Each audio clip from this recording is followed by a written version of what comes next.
Hello, everyone. Welcome to What Remains of Edith Finch. What a fantastic game that this is. Now, unfortunately, I don't have enough storage on my PC to go and play through this game myself, so we can, watch all of these characters and see how these deaths could have been prevented. So I'm gonna have to watch someone else's gameplay footage of it. Their gameplay, of course, will be linked in the description and the pinned comment. Anyway, without further ado, let's get into it. So first, we're just going to skip to the part where the first death happens, and then we're going to discuss how it could have been prevented. So I'm just looking through here, and here we go. So this is Molly. This is the first character that passes away in this game that we see, right? Because we're doing this in the order that we see them, pass away, not in the actual order that they passes away in terms of the family tree, if that makes any sense. Anyway, sorry, I'm rambling on here. So, Molly wrote this book whilst she was about to fall asleep. And from what I can remember, since it's been a while since I played this game, she ate a bunch of things that she shouldn't have because her mother sent her to bed without dinner. Now, I don't know about you, but that bit might be a little bit abusive. I'm just saying. It feels like it's that way to me. And especially the worst part is that the fact that her mother actually locked the door. Like, she couldn't leave because the door was locked on the other side. As you can see, she literally cannot leave. So that was so yeah, I'm gonna pause right here. So that right there, I do not like that, okay? I do not think that letting your child go to bed without dinner is an acceptable type of punishment. Now, you can, discuss that in the comments if you want to. But in my personal opinion, I think a different punishment would have worked. For example, let her have her dinner, but then in the morning ground her. Something like that. And I think if she did that, right, then this right here would have been prevented. Her daughter wouldn't have gone around eating whatever on earth she could have found. Because she just ate some gerbil food, that's already bad. And this right here, from what I can tell, is a holly bush. Now, I don't know how poisonous these things are, but I am pretty sure it's not a good idea to eat these things anyway, and yet there she goes. She's shoving all of those into her mouth. That is not good. And then the next thing she decides is toothpaste. And that right there is pure fluoride and stuff like that in there. That is not good. Like, you know what they say, the dosage makes the poison. So, she's already eaten 3 things that she really shouldn't have. Now, this bit's going to be a bit confusing, but she claims she chased the bird here, but no. In fact, she actually went to sleep afterwards, and then she had this dream. This hallucinogenic dream, I think, because her body was freaking out after eating all those things that she shouldn't have. So we're gonna skip this part, but so let's discuss this right here. So first, this could have been prevented if her mother simply gave Molly a different kind of punishment. Because I believe sending her to bed without food is not an it's just not a good punishment, okay? In fact, like I said, it could be a little bit abusive, but again, just discuss that in the comments below. But for now, we're gonna say that this one could have been avoided if A, she didn't lock her daughter in her room, and B, she made sure she didn't have anything, dangerous to eat in there. Like, having some toothpaste still would have been bad, but it wouldn't have resulted in Molly passing away. So we're just gonna skip this weird dream sequence right here. And then we've got this character. So his name is Odin right here, as you can see. So how he died was that, well, to put it simply, he decided to ferry his boat across the ocean. I don't know about you, but that was not a good idea. Let's just go through this real quick. So, in this one in particular, I'm not exactly sure how this one could have been avoided, in my opinion. But I think sailing your literal house across the ocean was not a good idea. Like, look at that. Literal house on a boat. Yeah, I don't know about you, but that is just, yeah. Yeah, see, look at that. Not absolutely fantastic idea there. Obviously, that's some sarcasm. I'm honestly surprised that Edie and Sven managed to survive that. That's absolutely incredible. So yeah, in this one, I'm not entirely sure how it could have been prevented. Obviously, taking a house on a boat was not a good idea, so we could argue that doing that in the first place was not a good idea. So yeah. So after the boat crash, they built the house and they built the gravestone right after that. So again, I'm not sure how that one could have been prevented. So here we go. Our next one is Calvin. And how he died was the most ridiculous thing that I have ever seen. You're about to find out. And the most disgusting part is the fact that Edie, Grandma Edie, forced, well, I wouldn't say exactly forced, but I'm pretty sure she pressured him into writing this letter about his brother after his death. And I think that is the most messed up thing I have ever seen. Now, we're going to pause right here again. So, this swing set right here is in the worst place ever. It's already on a cliff. That's already dangerous, right? Even without this little fencing right here, this bit is already too much, right? Because, you know, if the kid accidentally, lets go of the chains, they're gonna fall off the cliff and die. Or worse, they're gonna puncture themselves on these right here and also die. So, how this could have been prevented, in my opinion, was just straight up not having this swing set right here. It's a horrible idea. It should have been moved to safer ground. That's what I think. So yeah, just no. This is an absolute bad idea. And in this sequence, you can see this boy trying to do a loop-de-loop around a tree. I'm pretty sure a bunch of us tried to do that in the past, right? But when it comes to the end right here, when he finally builds up enough speed, he just launches off. And the worst thing happens. You see? Just launches off, and obviously he fell, unfortunately, to his demise. So yeah, that one could completely be avoided if they never put the swing set there to begin with. Yep.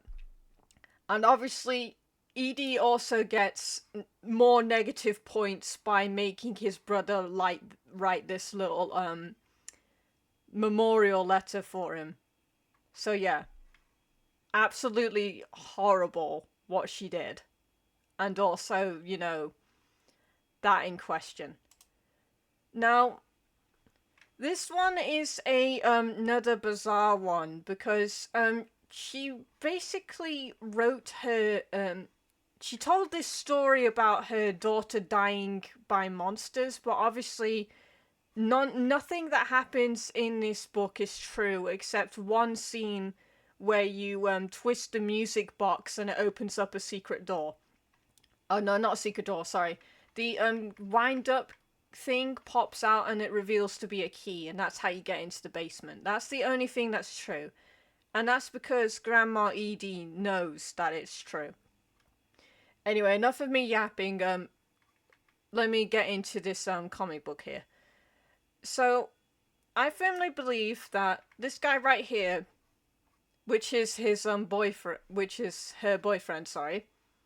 I think that these two went into an argument, and the reason why I think that is because, well, you'll see. But first,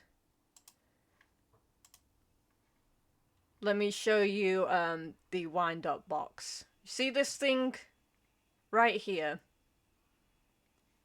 This is something that Edie knows. If you wind it, it will pop out and reveal to be a key. So she knows that. And why did she add this in? Well, I think she wanted, you know, it to be all dramatic and stuff like that, because the whole thing with Grandma Edie is that she likes to over dramatize every, you know, story about her, you know, grandchildren, children, and so on's deaths. And that is a horrible way to cope, I think. Anyway. So yeah, the boyfriend pops out of this, right, and tries to scare her, which results in her smacking him. And I think from that point on, those two get into an argument. And after getting into an argument, they have a little fight upstairs, and I think that results in hold on. So yeah, they get a fight upstairs, and she manages to push him down here. And the reason why that I think that is because I know I skipped earlier on, but when you were exploring the house, there's the rail right here, and this bit has been repaired. So they added that part into the story to explain, you know, why that bit in the house is broken. Because they had a fight, she managed to push him down the stairs, but unfortunately afterwards, I think he killed her, I think. It's not shown, of course, because in this comic it shows her, you know, getting attacked by a bunch of monsters, but yeah. It's a bit confusing, this one. But let's see, how could have this death in particular been avoided? I'm not entirely sure, because sadly the only other person that was in the house at the time was poor Walter, and he was only a little kid. I'm not sure how much he could have done. Obviously, finding the boyfriend and bringing him to justice would be a good thing, obviously, because he was the one that took her life, basically. So not too much that could have been done about Barbara, sadly, because there was no one else in the house with her except Walter, and he saw the whole entire thing, so he's gonna be traumatized from that, which is completely understandable. So yeah, after you read that comic, only then can you use the wind-up box properly. Like, if you were to try to use it earlier, it just flat out wouldn't open. It would give you the key. So yeah, you basically have to read that weird comic book in order to actually properly use the wind-up box to get the key out of it. There you go. That is very bizarre. Alright. And here's Walter's death section, sorry. So he lived in an underground house ever since he saw Barbara getting murdered by her boyfriend. And that is, again, completely understandable. So let's see how his can have been avoided. So he didn't know this, but every single day of his life, a train has been going past his little bunker, if you will, right? And one day the train was late or something. And that is enough to get him to finally leave his bunker. He literally breaks out of it and actually starts walking. Now, the mistake that he made was not getting off the tracks as soon as he reached the end of the tunnel, right? So once he reached the ends of it, he just stands there and looking at the sky, and I get it, man. You've been down there for like who knows how long and stuff like that. But come on, just get off the tracks. Like, do you see how much room is here? I would not stand on freaking train tracks. I don't care if you think those things are not running anymore. I would not stand on this, okay? So yeah, as you can see, he stands on it and there comes the train. So obviously he wrote this story of his before he broke down the wall and stuff like that. But yeah, Walter's death, just don't stand on the train tracks, bro. Like, come on, man.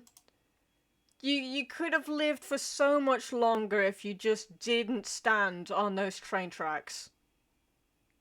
So yeah, that's how his could have been avoided. But again, I do understand, right? I do understand why he would, you know, stand there for a short moment, just letting everything play out like that. Also, did I miss something? Because this book is telling me that we might have missed a few. Hold on. Let me just go through this and see. So we did Barbara.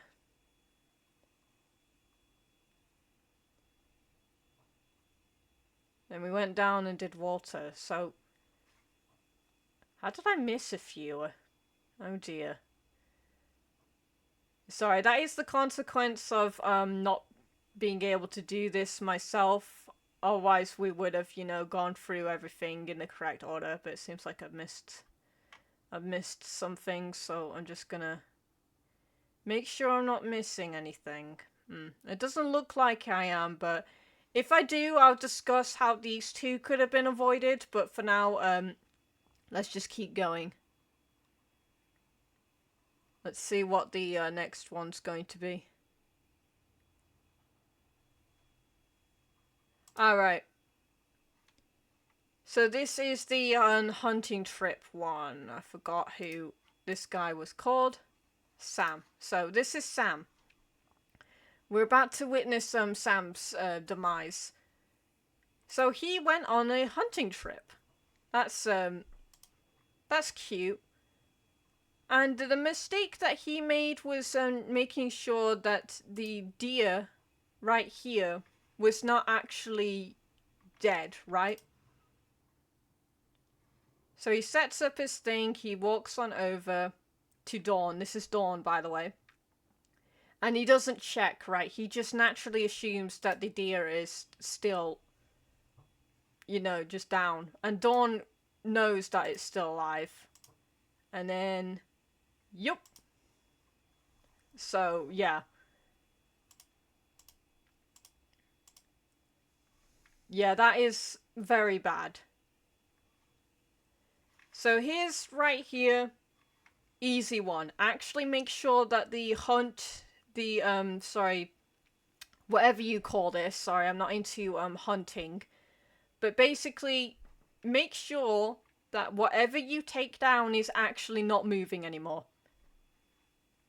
And also, maybe move the kill away from the cliff. Maybe that's one of them. But the main one here to be taken away is actually check that it's dead. That's how he could have lived. Now, we're about to move on to a very upsetting one.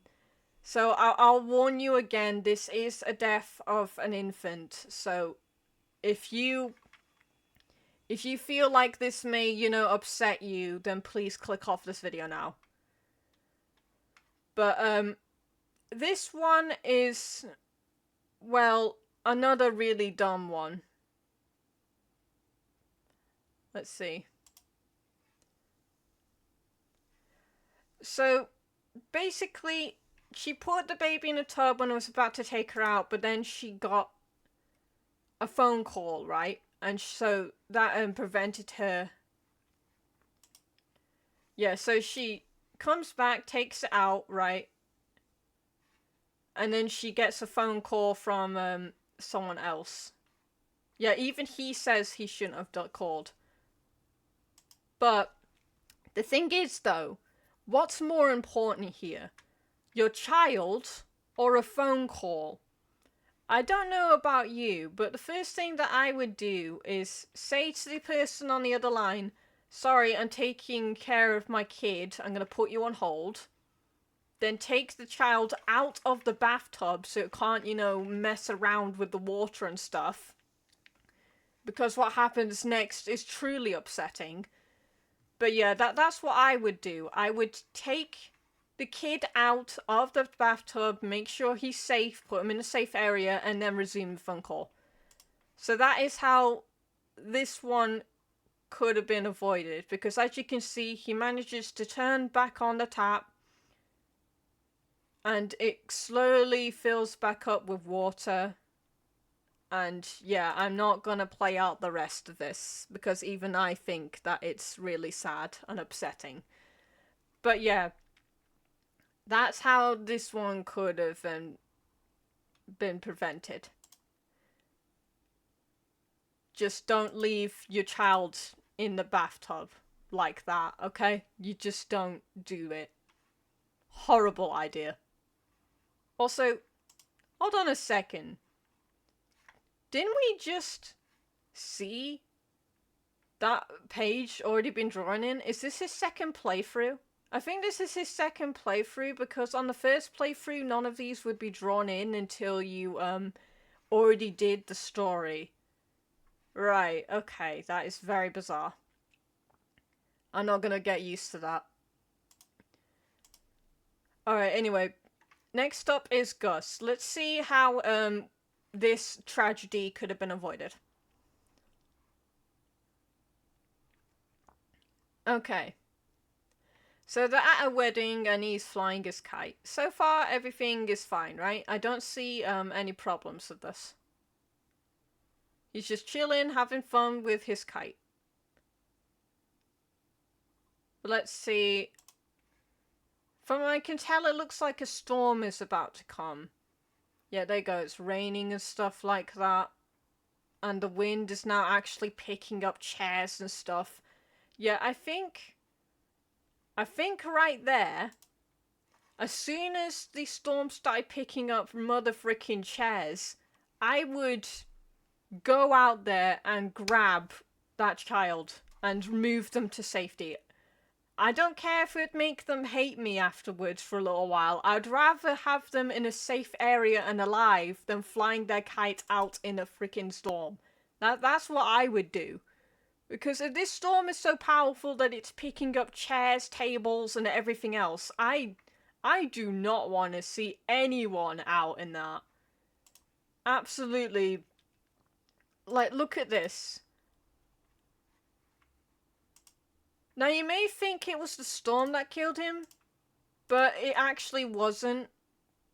It was a pillar. Like, a pillar fell down and crushed him. It's just this scene makes it look like the tent and the storm got him, but that was not actually how he perished. Because like I said, when you play this game for yourself, you see the beach area, you'll see a massive like totem that's knocked down on the ground, and I believe that's how he actually passed away.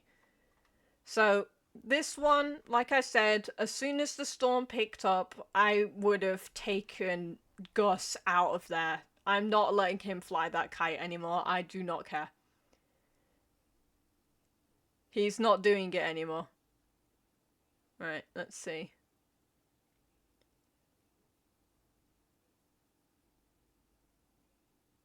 So, Milton.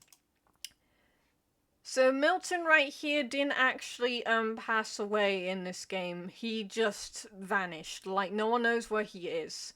So I don't know how this one could have been prevented, but I think that in this situation, It's been like, let's say that, you know, 2 people have died. I would I would try to leave like roughly after the first or second death. I would not wait any longer than that. All right? Like as soon as that stuff started happening, I would be gone. I do not care. I'm taking everyone that I know and love out of this house. That is what I'm doing. I'm not waiting. Bye. Bye, Grandma Edie. Bye. That's what I would do.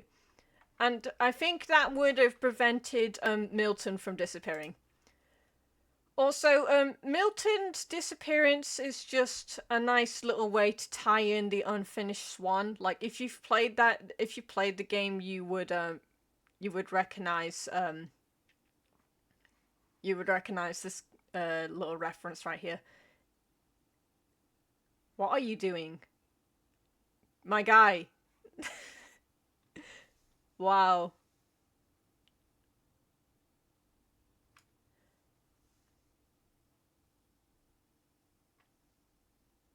So yeah, in his little storybook, he draws a door and then he goes into the unfinished Swan universe.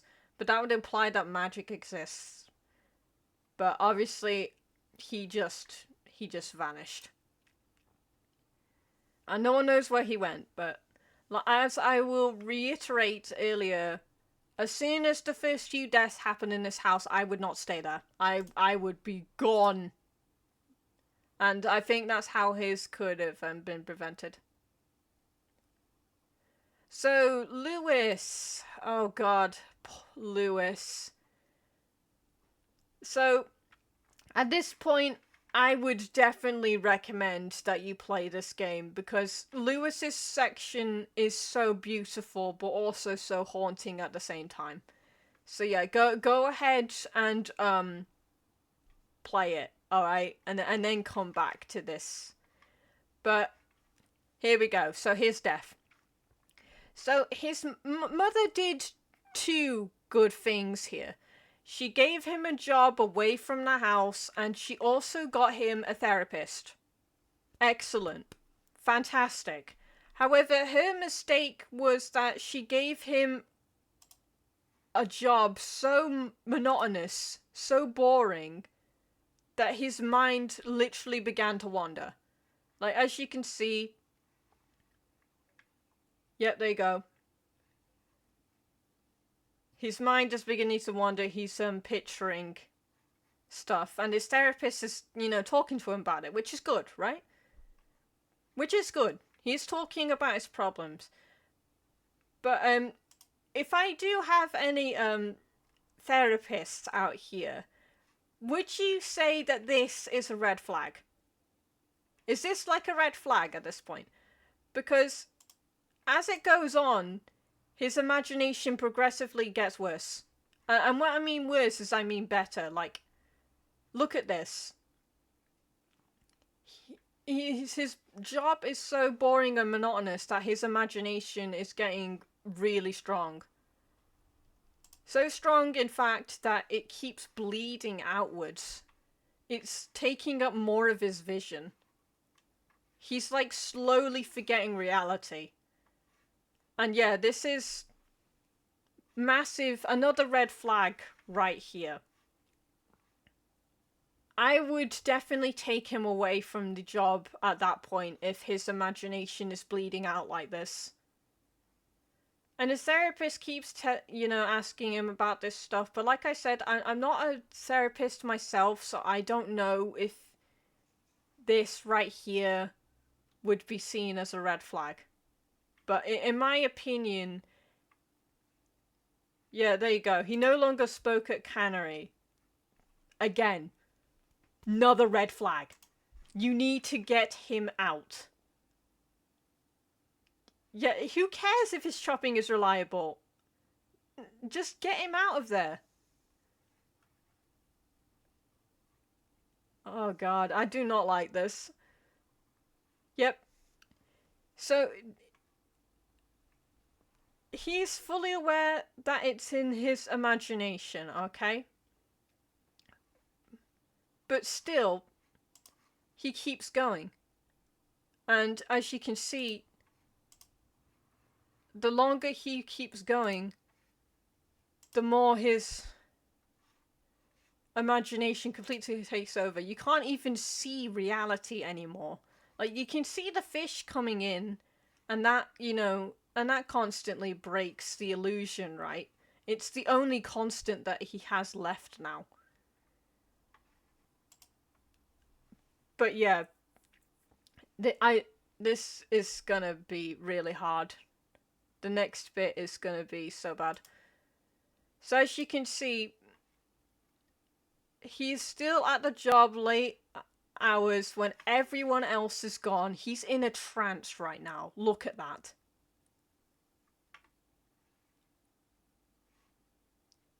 That is so bad. I would not leave him like that. Like, he's near dangerous equipment. He's near all these stuff. Just look. No. This is so... Oh, God. And then you get to this bit right here, where you join him in his imagination. You see what he's seeing. And then you see this bit. Yeah. This is gonna be so bad.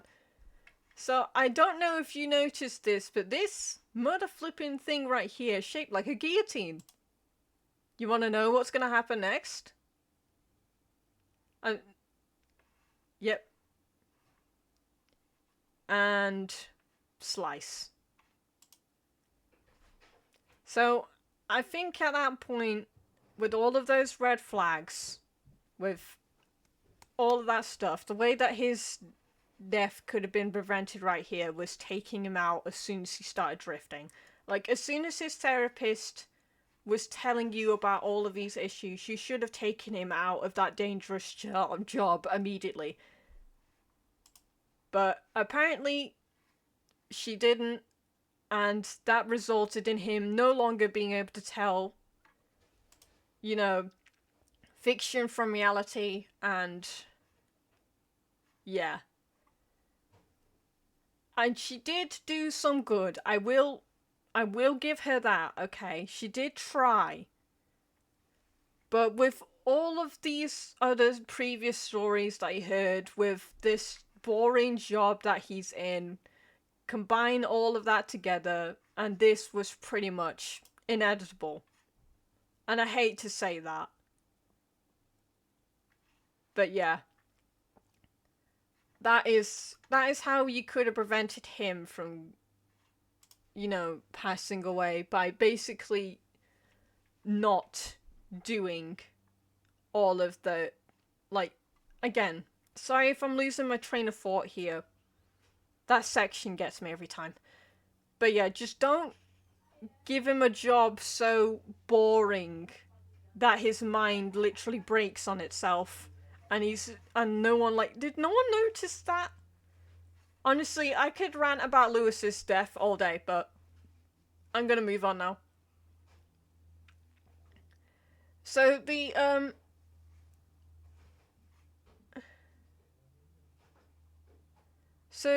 last two we have to go through is Grandma Edie and also Edith's mother as well. I forgot what she's called, so sorry about that.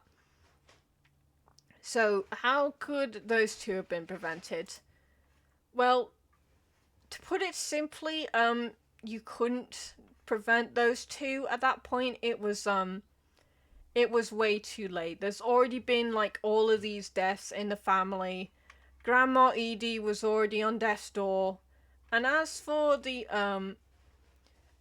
other one, after having all of this stress, after seeing all of her children die, she finally does the right thing, right? She finally pulls her daughter away. See? She takes the story away from her because she says it herself. These stories were killing everyone in the family. Because there was no curse, there was just stories. And those stories, yeah. They just resulted in a bunch of, deaths, unnecessary deaths that could have been prevented. So yeah, she finally took them away from the house. Honestly, she should have done this. She should have done this ages ago, like I said. As soon as the first few deaths happened in that house, should have just moved. Gone. I'm out of there.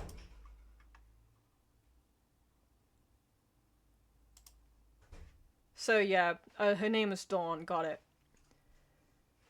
So hers sadly couldn't have been prevented because she had no outlet for all of her stress and stuff, and I think that eventually just got to her. And that's the reason why she passed away. As for the character that you're playing as, there was no way to prevent that one either, because sadly she died in childbirth. As you can see, this little section is supposed to represent her child, like, coming out of the womb.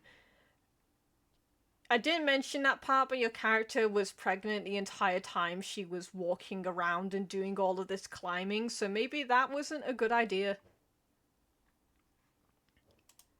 And she also admits that maybe, yeah, she even admits that maybe it was not a good idea to write that book and those stories. Maybe they should have been buried. But she did it anyway. She gave her book because she passed away in childbirth. So that one couldn't have been prevented, sadly. And if you may have noticed at the beginning, he already had his arm in a cast. So apparently the quote-unquote curse is still following them. But like I said, there isn't really a curse. There's just a lot of horrible decisions that went into this family. Now, there might have been one that I missed. It's where this dude was building a dragon-type slide. And he, unfortunately fell off it, and that's how he perished. I might have accidentally went over it in this video somewhere, but if you were to play the game, you would see it for yourself, and you would just be face-palming so hard, because why on earth didn't you put up any, safeguard or protections when you were designing that, slide? Why didn't you do any of that? Anyway, that's how I think that all of the deaths could have been avoided. Well, most of them could have been avoided in What Remains of Edith Finch. If you have any ideas of how all of these deaths could have been, avoided, let me know in the comments below. For now, though, that's all I have to say. Thank you, and I'll see you next time.